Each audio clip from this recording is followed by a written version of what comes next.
This movie was an hour plus long ad for weed. Hi DVDs, today we're talking about ENTERGALACTIC that just came out on Netflix. Don't forget to like, subscribe, hit that notification bell so you know when I post new videos. Let's get into this. I never felt this way about a girl before. I feel fantastic.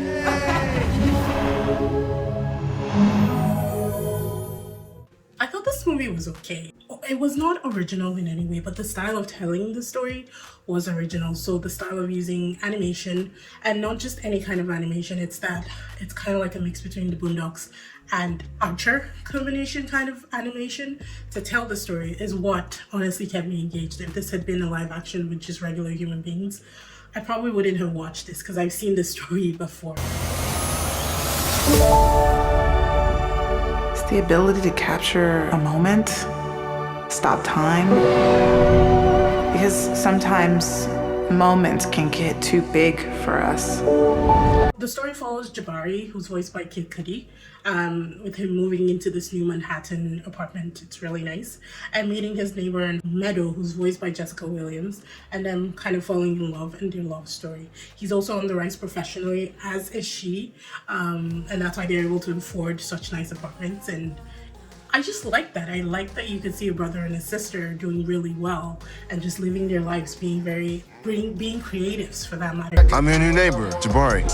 Nice to meet you. I'm Meadow.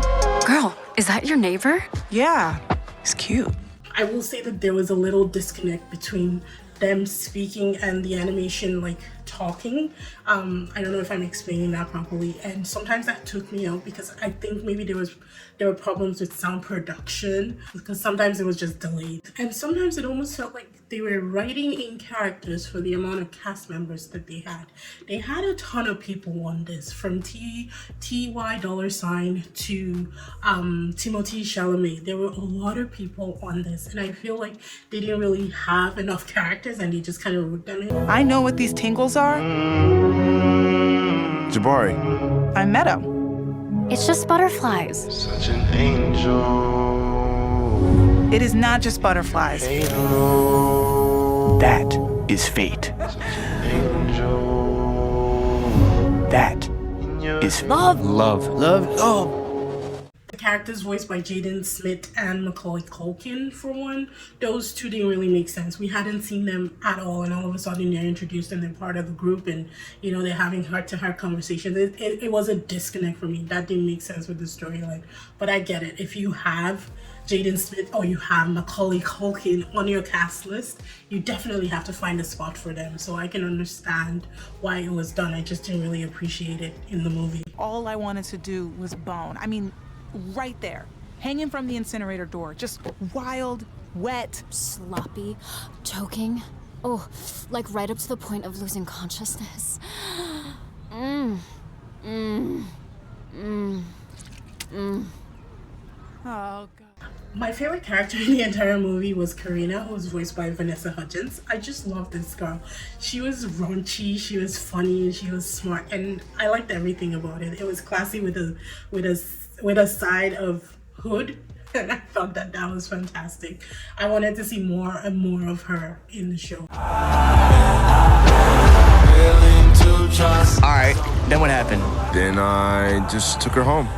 In an Uber, right? Slept on the back of my bike. Oh, God, I hate this feeling. Jessica Williams, who voiced Meadows, she's a really good actress. I loved it, and I love her voice, so it kind of translated for me in this, and I thought that character was pretty interesting, and I could follow her easily throughout the entire movie.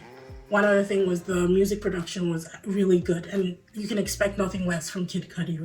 Everything was original to the story, and I really enjoyed that for the movie. I don't know why it was called Intergalactic. I think maybe because they were high all the time and they were experiencing the world in a different playing field, but whatever, it worked for the movie. I love the colors, it was very beautiful, and everything came through, and I really enjoyed every step of this movie. Overall, I wasn't bored, and I thought that it was a good watch. On a DVD scale, it's a 6.5 out of 10, and I can recommend it as a should watch.